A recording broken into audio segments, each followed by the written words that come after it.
We are the brave, we are the bold, we can be anything, anything. Hello everyone, और आप सबका स्वागत है आपके ट्रिपल सी के लेक्चर नंबर 12 में। और पहले तो सबसे बड़ी बात यह है कि आज ये हमारा लेक्चर नंबर 12 है और साथ में ये हमारा चैप्टर 2 का फर्स्ट लेक्चर होने वाला है। हमने अभी तक लेक्चर नंबर 11 तक ख़त्म किया है, यानी पूरे चैप्टर 1 को 11 लेक्चर्स में हमने ख़त्म किया। अच्छे से डिटेल में एक्सप्लेन हुआ है, अगर किसी ने अभी तक नहीं देखा है तो जाके देखें। और साथ में हमने वहाँ पे आपको दिखा दूँ, खोल के दिखा दे रहा हूँ अपनी प्लेलिस्ट चैनल की जो चल रही है। हमने एक अलग प्लेलिस्ट बनाई है जिस पे चैप्टर 1 जैसे कंप्लीट हुआ है तो उसके बाद हमने उसमें इम्पॉर्टेंट क्वेश्चन जितने भी हैं चैप्टर 1 में हमारी, ये देखिए पूरी प्लेलिस्ट है।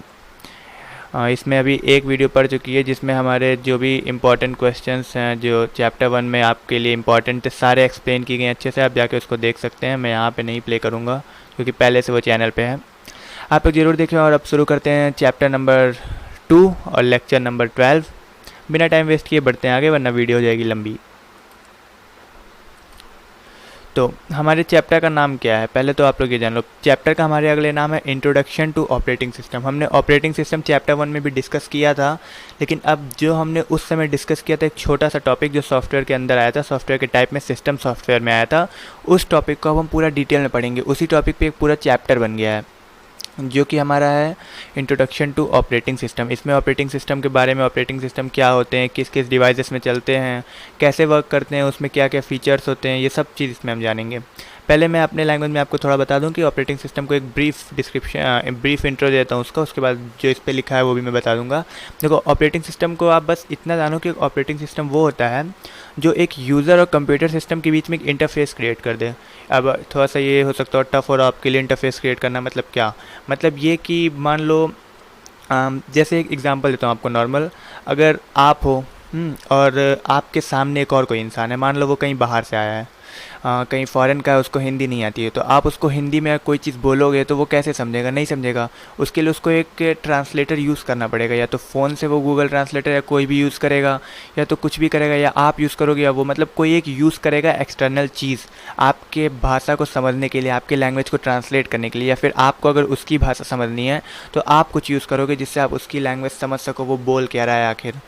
तो वो एक इंटरफेस होगा, वो ट्रांसलेटर जो आप दोनों यूज़ करोगे वो एक आप दोनों के बीच में एक इंटरफेस क्रिएट करेगा, एक आपस में बात करने की एक मीडियम प्रोवाइड करेगा आपको, एक दूसरे की बात समझने का। आप अगर उससे कोई काम कराना चाहते हो तो वो आप जो बोलोगे उसको वो ट्रांसलेट करेगा उससे और फिर समझेगा, फिर उस काम को करेगा। तो आपके काम को कराने के लिए उसकी हेल्प कौन किया, आप दोनों के बीच में मीडियम कौन बना, वो ट्रांसलेटर बना।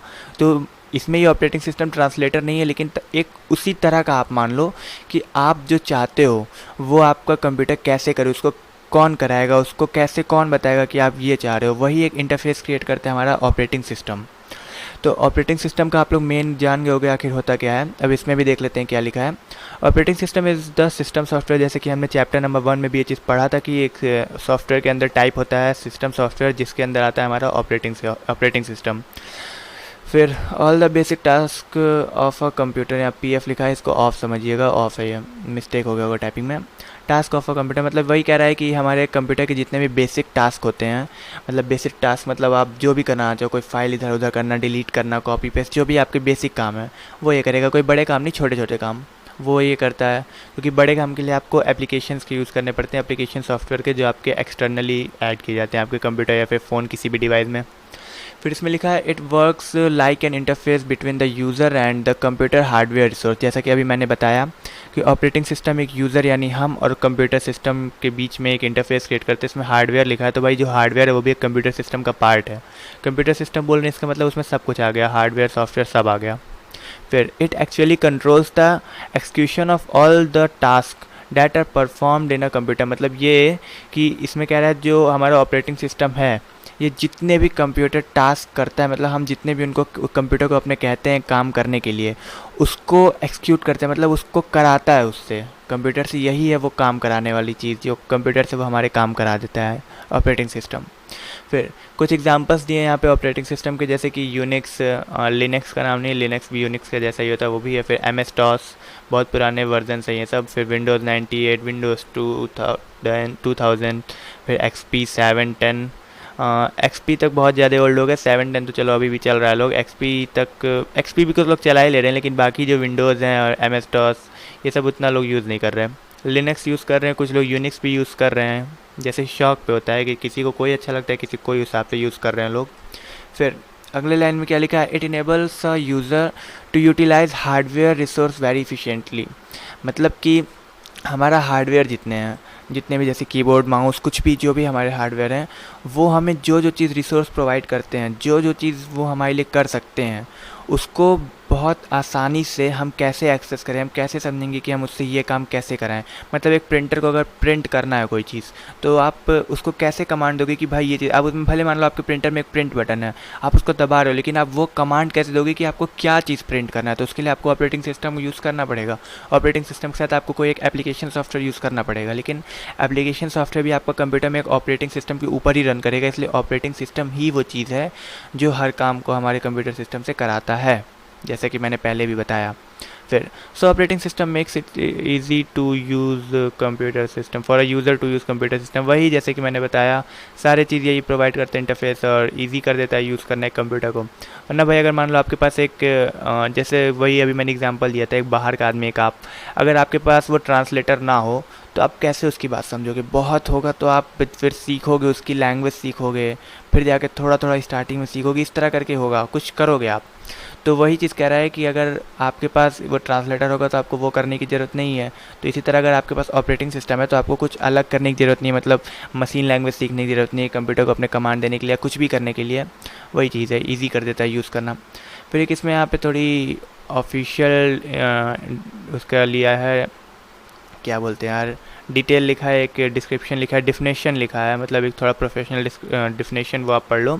N operating system is a collection of programs that double हो गया, यहाँ पे सिंगल कर देना। मैं नोट्स इसके जो प्रोवाइड करूँगा ना, उसमें सब मैं जो देख रहा हूँ इसमें गलती है वो करेक्ट करके दूंगा, आप लोग इसकी चिंता मत करो, नोट्स में आपको कोई गड़बड़ नहीं मिलेगा। यहाँ पे क्लास में भले हल्का फुल्का हो सकता है, जैसे भाई मैं भी राइट करके तुरंत करता हूँ, जल्दी जल्दी में करता हूँ, तो हो सकता है, लेकिन आपको नोट्स में कोई गड़बड़ नहीं मिलने वाले, आप वेबसाइट से नोट्स रेगुलर लिया करें। An operating system is a collection of programs that control and coordinate all the tasks and function of a computer system। बताए चुके हम कि कंप्यूटर सिस्टम हमारा एक ऐसा ऑपरेटिंग सिस्टम ऐसा प्रोग्राम होता है जो हमारे कंप्यूटर के सारे काम वही कराता है, कंप्यूटर को वही बताता है कि कैसे करना है, या फिर हमारे ऑर्डर तक कंप्यूटर तक पहुंचाता है। फिर यहाँ बेसिकली वर्ड पता नहीं क्या करने लिखा गया, हो सकता है कुछ लिख रहा हूँ, लेकिन आपके लिए वो नहीं लिख रहा हूँ, हो सकता है गलती से आ गया है उसको थोड़ा। मेरे ख्याल से आपको ऑपरेटिंग सिस्टम का जो बेसिक चीज़ है, मतलब जो हमारे उसके डिफिनेशन है, क्या करता है, कैसे करता है, उसका क्या क्या काम है, एग्जांपल्स क्या है, ये सब आपको अच्छे से समझ में आ गया होगा। फिर चलते हैं हम अगले टॉपिक की ओर, जो कि हमारा है फंक्शंस ऑफ ऑपरेटिंग सिस्टम। हाँ, ये बहुत अच्छा टॉपिक है। मतलब मैंने आपको ये तो बता दिया कि ऑपरेटिंग सिस्टम हमारे कंप्यूटर का सारे फंक्शंस करता है, लेकिन वो सारे फंक्शंस में कौन कौन से फंक्शन आ गए भाई। अब आप ये कहो हमारे ऑपरेटिंग सिस्टम से कि तुम गूगल से कोई चीज़ सर्च करके हमको दे दो, तो वो नहीं कर सकता ना, तो वो गूगल को डायरेक्ट नहीं सर्च कर सकता, वो कोई एक एप्लीकेशन सॉफ्टवेयर का सहारा लेगा, तो वो फंक्शन एक उसका सेकेंडरी फंक्शन हो गया। लेकिन कुछ ऐसे फंक्शन हैं उसके पास, ऑपरेटिंग सिस्टम के प्राइमरी फंक्शंस उसके हैं जो वो करता है, चाहे आप उसको बोलो वो तुरंत करके देगा। तो वो जो फंक्शंस हैं उसके, जो उसके बेसिक फंक्शन है, उसके जो प्राइमरी फंक्शन है, उनके बारे में आज हम पढ़ेंगे कौन कौन से है वो। पहला हमारा है प्रोसेस मैनेजमेंट, फिर है memory management, file management, input output management, security management. अब इनको एक एक करके मैं एक्सप्लेन में आपको पढ़ाता हूँ। मैं स्लाइड यहाँ पे लिखूंगा नहीं, मतलब स्क्रीन पे आपके स्लाइड नहीं आएगी उसकी, क्योंकि ये मैं मुंह से बोलूँगा आप खुद समझ जाओगे। इसको मुझे लिख के, मेरे ख्याल से मुझे नहीं लगा कि इंपॉर्टेंट होगा उतना आप पूरा लिख के डिटेल में इसको भी देना, क्योंकि ये ऐसे टॉपिक है आप तुरंत समझ जाओगे, नाम से ही क्लियर हो रहा है। Process management. अब प्रोसेस मैनेजमेंट क्या होता है, अब आप पहले बताओ आप प्रोसेस से क्या समझते हो। प्रोसेस वो होता है कि हमारा कोई भी एप्लीकेशन या सॉफ्टवेयर एक रनिंग मोड पे हो, मतलब वो काम कर रहा हो अपना। मतलब आपका अगर कोई एक वेब ब्राउज़र है जिस पे आप गूगल चला रहे हो, तो वो ब्राउज़र आपका गूगल खोला हुआ, आपको गूगल से डेटा दे रहा हो, आपको गूगल पे आप जो सर्च करो उसका इन्फॉर्मेशन डेटा आप तक पहुंचा रहा हो, तो उस स्टेट में कोई भी एक सॉफ्टवेयर या एप्लीकेशन रहेगा रनिंग स्टेट में, तो वो हमारा एक प्रोसेस कहलाएगा। और उस प्रोसेस को उस एप्लीकेशन से कराएगा कौन, उसको मैनेज कौन करेगा, मतलब हमारे CPU की एनालिसिस कौन देखेगा, CPU को मॉनिटरिंग कौन करेगा, उसकी प्लानिंग कौन करेगा कि कैसे ये काम होना है, कैसे ये एप्लीकेशन रन करना है, कैसे ये प्रोसेस होना है, तो ये सारे काम हमारे करेगा ऑपरेटिंग सिस्टम। बिना आप ऑपरेटिंग सिस्टम के वेब ब्राउज़र तक नहीं खोल सकते, इंटरनेट तक नहीं कनेक्ट हो सकते हो आप। हर चीज़ करेगा आपका प्रोसेस, जितने भी प्रोसेस है जो आप करते हो वो हमारा करेगा ऑपरेटिंग सिस्टम। फिर अपना आता है एक मेमोरी मैनेजमेंट। जैसे कि मैंने मेमोरी, कंप्यूटर मेमोरी का एक टॉपिक था चैप्टर नंबर 1 में, उसको अच्छे से एक्सप्लेन किया था, प्राइमरी सेकेंडरी मेमोरी। तो जो हमारे प्राइमरी मेमोरी होते हैं, तो जैसे कि उसमें रैम के बारे में बताए थे कि रैम जो होता है इसमें डेटा टेम्परेरी बेसिस पे लोड किए जाते हैं, टेम्परेरी बेसिस पे आते हैं डेटा और चले जाते हैं। तो वो सब मैनेज कौन करेगा भाई? आप उस रैम में डेटा आ रहे हैं, जा रहे हैं, कैसे वो आ जा रहे हैं, वो डेटा मतलब हमने जो अपने कंप्यूटर में खोला हुआ है उसकी इन्फॉर्मेशन उस रैम तक कैसे जा रही है, वो कैसे रन कर पा रहा है। ये जितने भी मेमोरी से रिलेटेड मैनेजमेंट होते हैं, जो बेसिक मैनेजमेंट होते हैं मेमोरी के, वो सब हमारे ऑपरेटिंग सिस्टम करते हैं। आप कोई एक्सटर्नल डिवाइस लगाए हो तो उसकी मेमोरी आपके कंप्यूटर मेमोरी से कैसे कनेक्ट करेगी, ये सब चीज़ निर्धारित कौन करेगा, ये सब काम कौन करेगा? आप करेगा ऑपरेटिंग सिस्टम। तो इससे ये पता चलता है कि हमारा मेमोरी मैनेजमेंट का काम होता है ऑपरेटिंग सिस्टम का। फिर होता है फाइल मैनेजमेंट। अब आपके कंप्यूटर में आपको पता होगा बहुत सारे फाइल्स होते हैं, सबको पता है, हर चाहे कंप्यूटर या फ़ोन हो, फाइल्स सब में होते हैं। फाइल्स कुछ भी हो सकते हैं, फ़ोटो हो सकते हैं, वीडियो हो सकते हैं, टेक्स्ट हो सकता है, डॉक्यूमेंट हो सकता है, कुछ भी हो सकता है। तो आपको अगर फाइल में कुछ भी बदलाव करना है, आपको कुछ रीनेम करना हो, कुछ उसमें चेंज करना हो, एक जगह से दूसरी जगह ले जाना हो, cut and paste, copy and paste करना हो, मूव करना हो, डिलीट करना हो, कुछ भी करना हो फाइल से रिलेटेड काम, तो आप क्या कौन करेगा आपके लिए? आप ऐसे तो बोलोगे नहीं कि ये फाइल मेरी डिलीट कर दो, ये फ़ोटो डिलीट कर दो, या आप उसको डिलीट करोगे ना, तो वो सब मैनेज कौन करेगा? आपको एक इंटरफेस कौन प्रोवाइड करेगा उस फाइल को delete, rename, move, cut, paste, copy कुछ भी करने के लिए? तो वो सब हमारा करेगा ऑपरेटिंग सिस्टम। यानी फाइल मैनेजमेंट का पूरा काम ऑपरेटिंग सिस्टम का होता है। फिर अपना आता है इनपुट स्लैश आउटपुट मैनेजमेंट। अब भाई देखो, मैंने ये चीज़ पहले ही बताया था कि एक कंप्यूटर सिस्टम को पूरी फंक्शनिंग ऑपरेटिंग सिस्टम पे डिपेंड होती है। कंप्यूटर सिस्टम में क्या क्या आता है? हार्डवेयर, सॉफ्टवेयर सब आते हैं। तो हार्डवेयर में क्या क्या आते हैं? इनपुट डिवाइस, आउटपुट डिवाइस, ये भी आते हैं। तो ये जो इनपुट डिवाइस, आउटपुट डिवाइस है, इनको मैनेज कौन करेगा? मतलब अगर आपने कीबोर्ड में ए टाइप किया है, तो वो ए जो आपने टाइप किया है वो आपके CPU को, तो CPU को तो आपको डायरेक्ट कीबोर्ड बता देगा, लेकिन CPU जो है वो उसको प्रोसेस कैसे करेगा, समझेगा किसके माध्यम से? वो ऑपरेटिंग सिस्टम के माध्यम से। या फिर आप जो उसमें बदलाव करना चाह रहे हो वो किससे कैसे समझेगा? तो वो सब बदलाव जो होंगे आपके, वो आपके ऑपरेटिंग सिस्टम द्वारा ही होने वाले हैं। मतलब इनपुट डिवाइस से आपके डेटा लेने तक से आउटपुट डिवाइस यानी मॉनिटर या कुछ भी, उससे डेटा आप तक दिखाने तक में जितने भी काम होने वाले हैं, जितने भी मैनेजमेंट होने वाले हैं, जितने भी काम करेगा हमारा कंप्यूटर, वो सारे ऑपरेटिंग सिस्टम की जिम्मेदारी होती है करने की।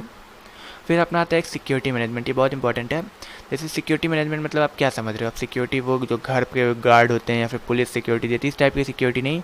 या आपकी जैसे कंप्यूटर में कई सारे फाइल्स होते हैं, कुछ सिस्टम के फाइल्स होते हैं जिनको मिटने से आपके सिस्टम एरर हो जाएगा, कंप्यूटर खुलेगा नहीं। हर चीज़ फाइल्स पे वर्क करता है, हर चीज़ प्रोग्राम पे वर्क करता है।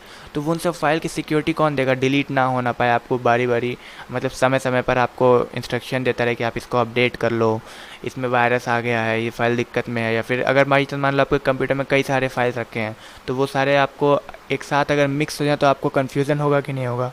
और हो सकता हो कि आप कोई एक फ़ाइल ऐसे हो, कोई कलेक्शन ऐसा आपके पास रखा हो जिससे कोई एक एप्लीकेशन रन करते हो, एक किसी प्रोग्राम की फ़ाइल हो, तो वो कई फाइल से मिक्स हो जाए तो वो प्रोग्राम भी एरर हो जाएगा। तो इस टाइप की दिक्कत ना आए, इन सब फाइल्स की सिक्योरिटी, वायरस सिक्योरिटी भी एक बेसिक लेवल पे हमारा कंप्यूटर सिस्टम करता है। वरना वायरस की एडवांस लेवल पे तो एंटीवायरस करता है सिक्योरिटी, लेकिन तब भी एक बेसिक लेवल पे ऑपरेटिंग सिस्टम के फाइल से कुछ खिलवाड़ ना हो, कंप्यूटर सिस्टम के फाइल से खिलवाड़ ना हो वायरस की वजह से।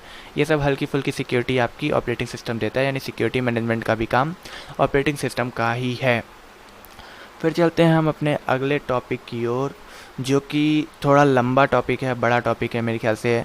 इस लेक्चर की जान है वो टॉपिक, मतलब मेन टॉपिक ही यही मान लो आप कह सकते हो, क्योंकि ये आपके जितने भी टाइप के ऑपरेटिंग सिस्टम होते हैं सब इसमें एक्सप्लेन किया जाएगा पूरा अच्छे से। और मैं शायद थंबनेल भी यही लगाऊंगा, types of operating system and introduction to operating system का, इस लेक्चर का, क्योंकि इसमें मैं वो चीज़ एक्सप्लेन करने वाला हूँ। तो पहला अपना देख लेते हैं पहला क्या होता है।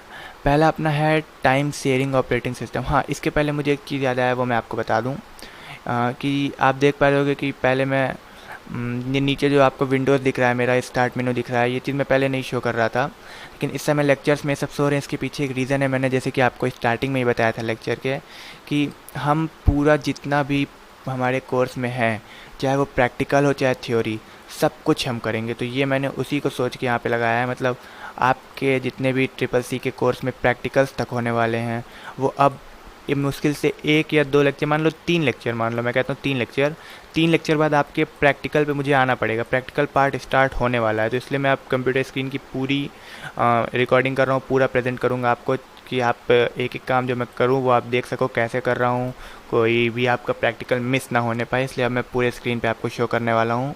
जैसे कि अभी भी देख पा रहे होगे कि यहाँ पे हर चीज़ नीचे शो कर रहा है, पहले ऐसा नहीं होता था। हाँ, तो वो तो हो गई प्रैक्टिकल की बातें, तो वो तो जब आएगा टॉपिक तब किया जाएगा, लेकिन अभी उस पर ज़्यादा डिस्कस नहीं करते हैं और चलते हैं अपने नेक्स्ट स्लाइड की ओर और नेक्स्ट टॉपिक की ओर। जैसे कि मैंने बताया, बहुत अच्छा टॉपिक है, बहुत बड़ा टॉपिक है। इतना बड़ा नहीं कि मतलब ज़्यादा 1 घंटे की आपको लेक्चर दूँ, लेकिन तब भी है थोड़ा। तो पहले मैं थोड़ा कोशिश करूँगा आपको अपने लैंग्वेज में इनके बारे में बता दूँ, क्योंकि मैं अपने लैंग्वेज में बताऊँगा तो आपको ज़्यादा समझ में आएगा, क्योंकि इसमें जो लिखा है ना थोड़ा सा घुमाने वाले लैंग्वेज ज़्यादा लिखे हैं। और मैंने इसको अपने लैंग्वेज में कन्वर्ट करके इसलिए नहीं लिखा क्योंकि मुझे ऐसा लगा कि ये ऐसे ही अगर आपको एक दिया जाए तो थोड़ा अच्छा लगेगा। आपको ऐसा कुछ प्रोफेशनल लैंग्वेज भी आपको पढ़ने चाहिए, कुछ ऐसे वर्ड्स आपको जानने चाहिए जो आपको आगे चल के काम आएंगे, वरना मैं इसको अपने लैंग्वेज में बहुत ज़्यादा सिंपल कर सकता था। सिंपल कर देता इतना कि आपको कुछ वर्ड्स मिस कर सकते थे आप उसमें, इसलिए मैंने नहीं किया। तो पहला हमारा आता है टाइम शेयरिंग ऑपरेटिंग सिस्टम। ये जो ऑपरेटिंग सिस्टम होता है ना, मैं पहले इसकी एक अपने ओर से बता दे रहा हूँ खासियत। इसकी खासियत नहीं, मतलब मुझे तो नहीं सही लगता। इसका ये होता है कि एक ऐसा ऑपरेटिंग सिस्टम है जो ये कई सारे मतलब टास्क को एक साथ कर सकता है, मतलब कई सारे काम एक साथ कर सकता है, लेकिन एक फिक्स टाइम के लिए। या मतलब ये अपने टाइम को शेयर कर देता है कि इतने टाइम तक ये काम हो जाएगा, इतने टाइम आपके पास, इतने में आपको जितना काम करना है कर लीजिए। इस टाइप का इसका थोड़ा सीन होता है। तो देखो वही चीज़ लिखा है, इन दिस ओएस मतलब ऑपरेटिंग सिस्टम, आपको पता होगा, in this OS a small amount of time is allocated for the processing simultaneously. मतलब वही कि एक टाइम फिक्स हो जाता है, कुछ टाइम दिया जाता है इसमें कि उतने देर में आपके कई सारे प्रोसेस एक साथ साइमल्टेनियसली चल सकते हैं। फिर it provides scheduling to each process to be run on. मतलब उसके बाद अगर आपको, और मतलब वही चीज़ है कि एक टाइम फिक्स हो जाता है, शेड्यूल कर दिया जाता है आपके प्रोसेसेस का, हर एक वर्क का, हर एक फंक्शन का जो आप करो उसको एक फिक्स टाइम दे दिया जाता है कि इतने देर में आपको कर लो, ये सब चीज़ हो इतने देर चलेगा। इस टाइप का सीन होता है। तो इसका एग्जांपल एक मैक का ऑपरेटिंग सिस्टम मैक OS, इसका बस नाम जानो काफ़ी है। फिर अपना एक रियल टाइम ऑपरेटिंग सिस्टम। ये जो रियल टाइम ऑपरेटिंग सिस्टम होता है ना, इसका थोड़ा सा मैं बता रहा हूँ। ये कुछ इस तरह का हो गया कि ये आपका ऑटोमेटिक कुछ काम कर सकता है। ये कभी कभी ऑटोमेटिक भी इसको आप यूज़ कर सकते हो ऐसा कि आपका एक इसमें आप एक काम कर रहे हो, उसके बाद आपका ये काम होना है तो वो उसी टाइम पे स्टार्ट हो जाएगा अगला काम आपका। जैसे कोई एक एक्शन हुआ, जैसे होता नहीं है एक्शन का तुरंत रिएक्शन होना, एक्शन रिएक्शन वाला फोर्स आप लोग पढ़े होगे, तो उसी तरह ये भी होता है कि आपने एक्शन किया, ये तुरंत आपको उसका रिस्पॉन्स देगा। आपने कोई ऑर्डर दिया, इसका तुरंत रिस्पॉन्स देगा। या फिर आपने इसमें कुछ फिक्स कर दिया तो ये उस टाइम पे उसका रिस्पॉन्स दे देगा। कुछ इसके सामने घटना हुई, उसका रिस्पॉन्स दे देगा उस टाइप का। तो इसको जैसे auto pilot mode, auto driving mode, इन सब टाइप में जो यूज़ होता है, उन सब जगह भी इस टाइप के सॉफ्टवेयर यूज़ किए जाते हैं। क्योंकि देखो बाई चांस मान लो ऑटो पायलट है, एयरक्राफ्ट उड़ रहा है, प्लेन उड़ रहा है, तो उसको आगे कुछ दिखेगा तो उसको प्लेन को कितना टर्न करना है, क्या करना है, वो सब चीज़ वो अपने आप डिसाइड कर लेता है। वो आगे का देखता है क्या है, रेडार चेक करता है, उस पर क्या चीज़ सिंबल आ रहे हैं, कहाँ पे क्या है, उस हिसाब से अपना काम खुद कर लेता है। तो इस तरह के ऑपरेटिंग सिस्टम इसके अंतर्गत आते हैं। स्टेटमेंट भी पढ़ लेते हैं। स्टेटमेंट हमसे क्या कह रहा है, it was design to respond to an event with a predetermined time. वही चीज़ जैसे कि मैंने बोला, तुरंत रिस्पॉन्स करता है एक कम से कम टाइम में, और जितना टाइम उसको चाहिए उतने में ही ये रिस्पॉन्स कर देता है किसी भी इवेंट का। कोई भी घटना इसके सामने हो, ऑर्डर हो, कुछ भी। It aims to execute real time application such as autopilot mechanism used in aircraft. जैसे कि मैंने ऑटो पायलट का बताया भी कि ये काम आता है उस जगह पे, उस मतलब उस मशीन में, उस एप्लीकेशन के तौर पे एयरक्राफ्ट में यूज़ होता है। फिर इसके कुछ एग्जांपल है, विंडोज़ का CE एक वर्जन है वो, और QNX एक ऑपरेटिंग सिस्टम है वो, RT लिनक्स का एक है वो, और VX वर्क्स ये भी एक इसी का एग्जांपल है। और भी बहुत सारे हैं, इसमें नाम इतना ही लिखा है। ETC लिखना ज़रूरी था, लेकिन भाई आपके जहाँ से मैंने ये चीज़ आपको बताई है वहाँ नहीं लिखा, तो मैंने भी नहीं लिखा।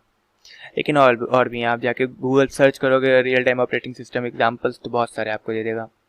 फिर अपना आता है सिंगल यूज़र ऑपरेटिंग सिस्टम। ये जो ऑपरेटिंग सिस्टम होता है ना, ये सिंगल यूज़र, मैं पहले समझा दूँ कि ऐसे इसको बनाया जाता है इस तरीके से कि एक बार में इस पे एक ही यूज़र काम कर सकता है।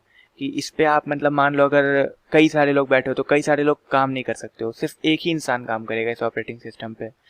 तो वही चीज़ में भी लिखा है, देख लेता हूँ। हाँ, it is design for one user to effectively use. यार देखो यहाँ पे स्पेलिंग मिस्टेक है, डबल मिस्टेक है, कंप्यूटर में भी मिस्टेक है और यूज़र में भी USEA हो गया है। तो चलो उसको माइंड मत करो, मैं नोट्स में सही कर दूंगा। तो वही है, it is designed for one user to effectively user नहीं है, वो यूज़ रहेगा, ए हटा देना है उसमें। हाँ, मैं भी कंफ्यूज हो रहा देख के। हाँ, effectively use computer at a time. हाँ, ये स्टेटमेंट सही है कि ये सिर्फ ऐसे बनाया जाता है कि एक यूज़र कंप्यूटर को एक समय पे यूज़ कर सकता है। कई सारे लोगों को अगर एक साथ यूज़ करना है तो इस ऑपरेटिंग सिस्टम की मदद से नहीं कर सकते। जैसे कि इसमें हमारे विंडोज़ 95 बहुत पुराना वर्जन, NT भी पुराना, 2000 भी पुराना, ये सब विंडोज़ के वर्जन है। पुराने वर्जन DOS आता था, एक शायद MS DOS था इसका फुल नेम। इस टाइप के जो ऑपरेटिंग सिस्टम थे वो इसमें आते थे।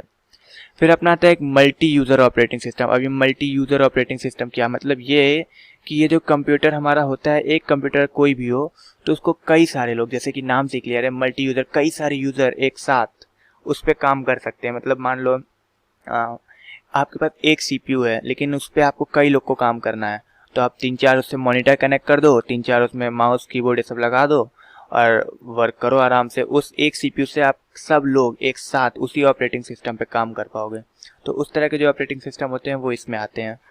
तो हाँ, एक और चीज़ में लिखा है कि ये इंश्योर करता है कि अगर बाई चांस मान लो जैसे आप कई सारे यूज़र्स यूज़ कर रहे हो लेकिन अगर एक का यूज़र में कुछ दिक्कत हो गई, एक मतलब मान लो एक किसी की फाइल कुछ करप्ट हो गई, तो वो चीज़ सब में नहीं करप्ट होगी। इसका एग्जांपल आप ऐसे भी ले सकते हो कि आप अगर एक कंप्यूटर चलाते हो अपना, तो उसमें आप 2-3 तरह से लॉग इन कर सकते हो, यूज़र बना सकते हो अपना कि एक यूज़र ये, इसकी एक यूज़र की फाइल ये रहेगी, एक यूज़र की फाइल ये रहेगी। तो अगर एक यूज़र में कोई दिक्कत होती है तो दूसरे यूज़र पे इफेक्ट नहीं पड़ेगा उसका। इसका मतलब यही है सिर्फ। इसमें एग्जांपल्स इसके यूनिक्स है, UNIX, VMS है, लिनक्स है, विंडोज़ 2000, ये भी विंडोज़ 2000 दोनों में आता है। सिंगल यूज़र के आधार पे भी इसको बनाया गया था और मल्टी यूज़र के आधार पे भी बनाया गया था। जो वर्जन आप डाउनलोड कर लें आपको जिसकी ज़रूरत है। फिर अपना आता है सिंगल टास्किंग ऑपरेटिंग सिस्टम। इसको मैं पहले एक्सप्लेन कर दूँ। सिंगल टास्किंग नाम से ही क्लियर है कि ये एक बार में सिर्फ एक काम कर सकता है आपका। मतलब बाई चांस मान लो आप कोई वीडियो देख रहे हो, कोई पिक्चर देख रहे हो, अगर आप उसी समय चाहो कि पिक्चर देखते देखते आप अपने फ्रेंड को मैसेज कर दो, तो आप वो काम नहीं कर सकते, आप ब्राउज़र नहीं खोल सकते। आप एक काम कर रहे हो तो आप सिर्फ एक काम पूरा कर लो, उसके बाद ही ये दूसरा काम करेगा। इसको किसी एक काम के लिए ही बनाया। जैसा ये सब आपके बताएं कहाँ यूज़ सकते हैं ज़्यादा, जैसे आपका ATM मशीन होता है, वो आपका सिर्फ ATM मशीन में फिक्स सॉफ्टवेयर ही उसको खोले रखना है हमेशा और कुछ नहीं करना है, तो उन सब जगह यूज़ होता है कि जब तक वो सॉफ्टवेयर बंद नहीं होगा दूसरा नहीं खुलेगा। तो इस तरह के जितने जगह होते हैं वो इन सॉफ्टवेयर को यूज़ करते हैं और इस टाइप के सॉफ्टवेयर में आते हैं। जैसे पाल्म OS, यानी OS से तो आप समझ रहे होगे ऑपरेटिंग सिस्टम, पाल्म नाम का एक ऑपरेटिंग सिस्टम है, वो इसमें आता है। फिर अपना आता है मल्टी प्रोग्रामिंग ऑपरेटिंग सिस्टम। हाँ, तो ये आप लोग समझिएगा, ये और एक मल्टी प्रोसेसिंग ये कुछ तरह से सेम है। तो जो मल्टी प्रोग्रामिंग ऑपरेटिंग सिस्टम होता है इसके बारे में पहले बता दूं कि ये कई सारे प्रोग्राम्स मतलब फंक्शंस को, इंस्ट्रक्शंस को एक समय पे कर सकता है। मतलब टाइम शेयरिंग की मदद से ये भी करेगा, एक इसका भी एक फिक्स टाइम कर देगा उसको। जैसे मान लो आपके पास, अब इसको एक एग्जांपल से मैं समझाता हूँ आपको कि आपके पास एक आदमी है, वो इतना खाना खा के आया है कि उसके पास 10 काम करने की एनर्जी है। ठीक है, उसके पास 10 काम करने की एनर्जी है, एक एक करके वो 10 काम कर लेगा और 10 काम को वो एक एक घंटे तक कर लेगा। अगर उसको एक एक करके वो काम कराया जाए तो एक एक घंटे तक वो हर एक 10 काम को कर सकता है, मतलब 10 घंटे लगातार काम कर सकता है। लेकिन अगर आप वही काम उससे एकाएक 10 काम एकाएक करने के लिए, मतलब हर एक सेकंड 10 काम में वो दे, तो वो सिर्फ एक मान लो 20 से 30 मिनट ही उस काम को कर पाएगा। सारे काम को एक साथ से 20-30 मिनट करने के बाद वो थक जाएगा। तो इसी तरह ये ऑपरेटिंग सिस्टम जो होते हैं ये भी एक फिक्स टाइम इसका भी हो जाता है, उस आधार पे ये कई सारे काम को कर लेते हैं एक समय पे। तो इसके जैसे कुछ एग्जांपल्स दिए हैं, देखो इसमें पहले एक और लिखा है, the operating system keep several jobs in memory at a time. वही जैसे कि मैंने बताया कि एक समय पे कई सारे काम, एक समय पे ये कई सारे काम को अपने मेमोरी में, मतलब मेमोरी समझ ही रहे हो, कंप्यूटर मेमोरी, उसमें रखते हैं, उसमें करते हैं। इसके एग्जांपल है लिनक्स, यूनिक्स एक्सेट्रा।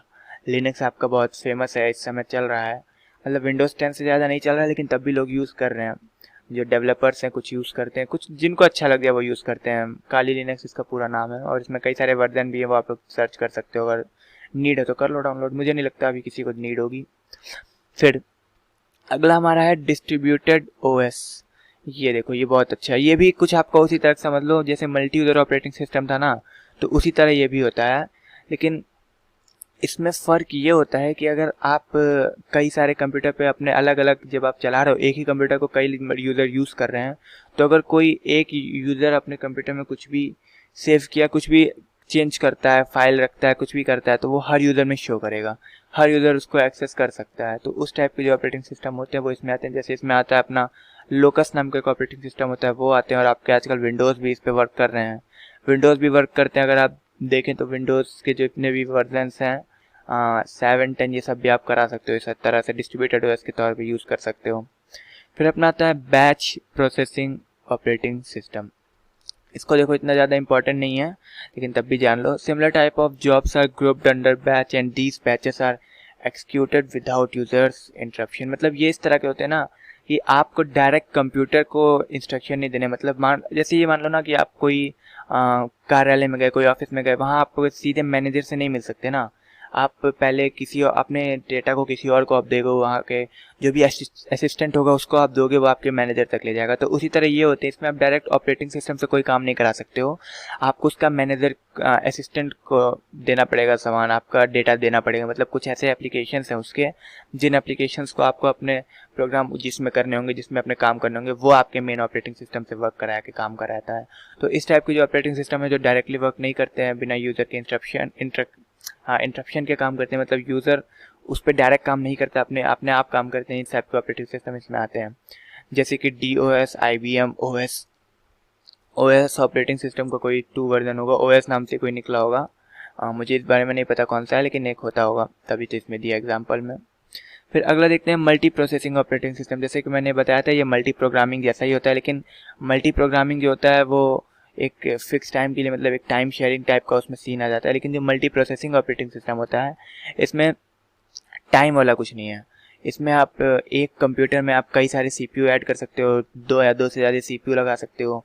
अब CPU लगाने से मतलब ये नहीं कि आप अब बड़ा बड़ा CPU लगा के रख दो। उसमें मतलब ये कि आप एक CPU के अंदर जितने फीचर्स होते हैं उसको एक और उसमें ऐड कर सकते हो, और भी ऐड कर सकते हो, जितने सारे चाहो उतने। आप उसमें प्रोसेसर, कई सारे प्रोसेसर लगा सकते हो, और CPU भी आप चाहो तो कर सकते हो, बगल बगल ला के रख दो, 3-4 टूल कनेक्ट कर दो सबको, और ये ऑपरेटिंग सिस्टम उसमें डाल दो, सब एक साथ वर्क करेंगे। आधी फाइल वो उसमें रखेगा, आधी उसमें, तो आपका कंप्यूटर अच्छा वर्क करेगा, क्योंकि उसको जगह मिल जाएगी। कुछ फाइल्स इसमें रख लूँ, कुछ फाइल्स उसमें रख लूँ, जब ये काम करूँ तो यहाँ से, ये काम यहाँ से।